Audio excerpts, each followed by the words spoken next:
جمال الوجود بذكر الإله، وتصفو الحياة بنور هداه.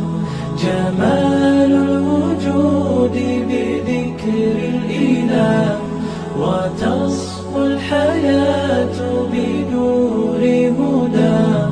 وتطلب نفس له طاعة. جمال الوجود بذكر الإله، وتصفو